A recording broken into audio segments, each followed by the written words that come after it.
Voter লিস্টও হচ্ছে। Voter লিস্টে যারা কাজ করছেন তাদের আমি ডিএম এসপিদের বলবো, ডিএমদের স্পেশালি আর ডিভিশনাল কমিশনারদেরও টু টেক কেয়ার স্পেশালি, যারা তারা যেন বসে এবং বসে যেন কাজটা করে।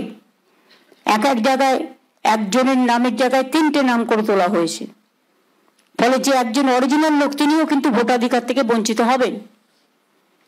এটা যারা করছেন তাদের আইডেন্টিফাই করুন, এবং যারা কম্পিউটারে বসে কাজটা করছেন সবাই খারাপ আমি বলবো না, বাট শস্যের মধ্যে ভূত আছে, এটা আপনাদের নজর দিতে হবে। আমি সেদিনকে মুর্শিদাবাদে গিয়েছিলাম, আমার সাথে মনোজ ছিল, গিয়ে দেখলাম ভোটের রুমটা পড়ে আছে কিন্তু কোনো লোক নেই কাজ করবার।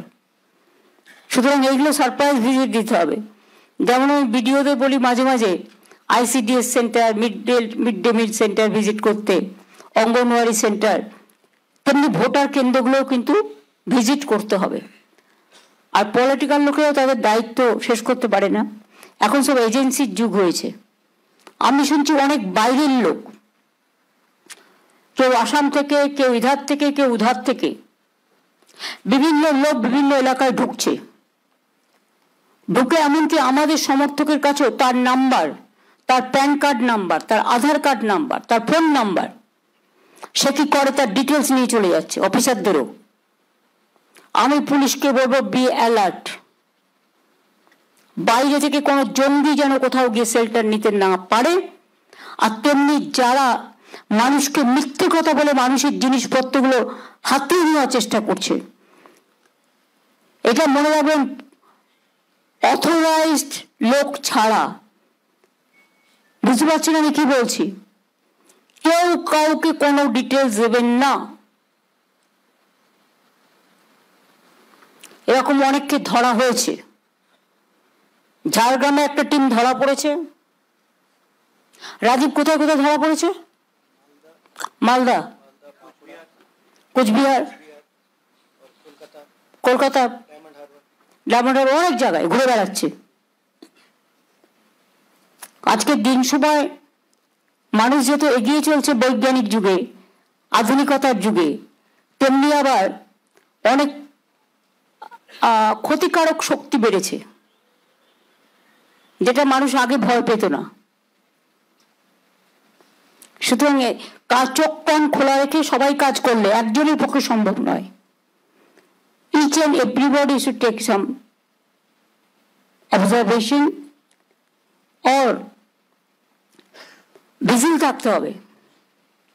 আগে পুলিশরা 3-4 বার গিয়ে গিয়ে ঘুরতো এলাকায়, 5 বার 6 বার, এখন ঘোরেই না।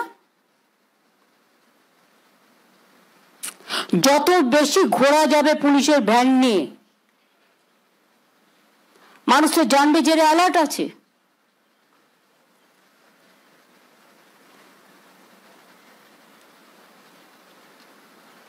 বর্ডার এরিয়া খুব সেন্সিটিভ। এত কিছুদিন আগে শীতলকুচি থেকে একদিনকে তুলে নিয়ে যাওয়া হলো। একটা চাষি বেচারা, তার নিজের জমি, সে চাষ করে, তার কোনো দোষ ছিল না। তারপরে খবরটা উদাহরণ আমাকে বলার পরেই সঙ্গে সঙ্গে আমরা অ্যাকশন নিয়ে তাকে বেল করিয়ে আমরা নিয়ে এসেছি। এরকম বিভিন্ন পরিকল্পনা চলছে। বর্ডার এরিয়াটা ভীষণ সেন্সিটিভ, লক্ষ্য রাখবেন। বিএসএফ এর দায়িত্বে আছে বলে আপনারা আইসিরা, ওসিরা সব চোখ কান বুঝে বসে রইলেন না, সেটা হয় না।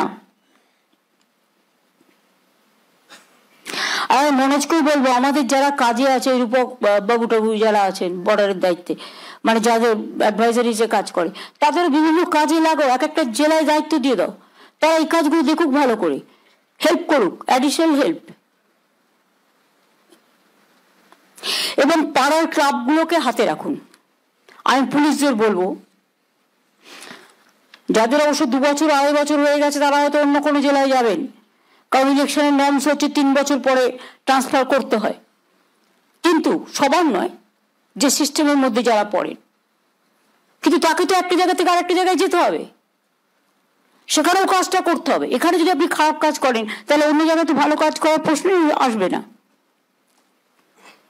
যতদিন যেখানে থাকবেন ততদিন